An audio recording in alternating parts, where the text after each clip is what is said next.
أنا اسمي كريم، لسه ناقل في عمارة جديدة في آخر الشارع، شكلها شيك جدا من بره، بس فيها هدوء غريب، هدوء مش مريح.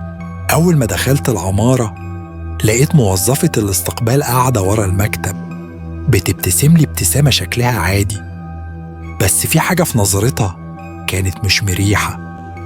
سلمت عليها وقدمت لي المفتاح وقالت لي بنبرة هادية قوي: اتفضل يا أستاذ كريم، شقتك الدور الخامس، بس لو سمحت ما تفتحش الباب اللي ملوش رقم في نفس الطابق. وقفت لحظة كده، قلت لها وأنا بضحك: باب ملوش رقم؟ طب ليه يعني؟ ابتسمت نفس الابتسامة وقالت لي: هو كده، ما تفتحوش وخليك بعيد عنه. ما سألتش أكتر، كنت مرهق وعاوز أطلع أنظف الشقة وأنام، بس وأنا رايح المصعد لقيت نفسي ببص ناحية الدور اللي فوق، كأن في حاجة ندتني بصوت واطي، حاجة مش صوت بني آدم. وصلت الشقة وقلت رتب الحاجة، كل حاجة كانت ماشية طبيعي، بس كل شوية أسمع صوت خفيف كده جاي من الممر، خطوات، وبعدها سكون. الفضول بدأ ياكل فيا، قلت طب خلاص اطلع أبص على الباب اللي ملوش رقم. خرجت والممر كان ضلمة شوية، الإضاءة بتقطع كأنها بتلعب معايا لعبة. وقفت قدام الباب، كان فعلا غريب، ملوش رقم بس باين عليه قديم قوي عن باقي الشقق. مديت ايدي على المقبض، مقفول. جت لي فكرة ساعتها، نزلت على ركبي وبصيت من ثقب المفتاح، كان المكان جواه فاضي تماما.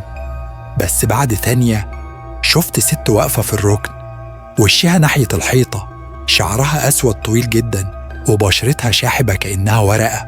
اتفزعت فورا واترجعت، قلبي كان بيدق بسرعة، قلت يمكن شقة حد وداخلها غلط. رجعت شقتي بسرعة وقفلت الباب عليا. الليلة دي معرفتش أنام، كل شوية أفتكر شكلها واقفة ساكتة كده، لا بتتحرك ولا بتتنفس حتى. وفي نص الليل سمعت حاجة تانية، صوت خبط خفيف على الحيطة اللي ورا السرير، نفس الاتجاه اللي فيها الباب ده. الصبح قلت خلاص لازم أعرف مين الست دي. رجعت تاني عند الباب وبصيت من ثقب المفتاح، بس المرة دي كل اللي شفته كان لون أحمر، مش لون قماشة، لا، أحمر حية كأنه دم بيغلي. بعد كام ثانية رجعت بسرعة ودماغي بتلف، يا ترى الست دي غطت الثقب بحاجة حمراء ولا هي كانت اللي بصالي المرة دي؟ نزلت على طول للموظفة الاستقبال وقلت لها: هو في ايه في الشقة دي؟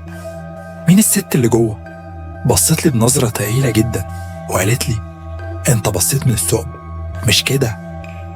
سكت، حسيت جسمي بيرتعش. قلت لها: ايوه، شفت واحدة واقفة وبعدين شفت اللون الأحمر.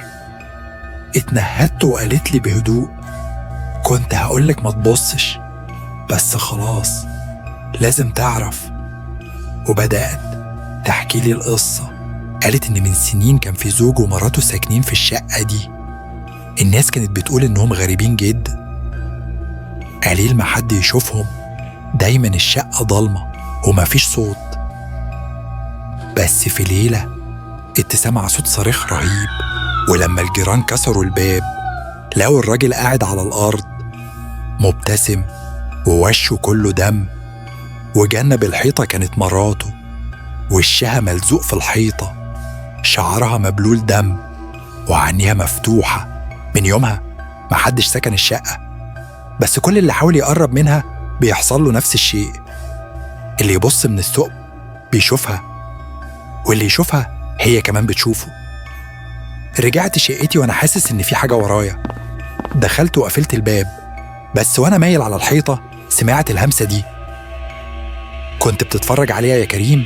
الناس في العمارة بيحكوا لحد النهاردة إن في الدور الخامس في باب ملوش رقم، ولو قربت منه آخر الليل تسمع حد بيهمس من جوه: انت بتبص عليا، ما تنساش تكتب في الكومنت رأيك في القصة وقولي تحب الكابوس الجاي يكون عن إيه؟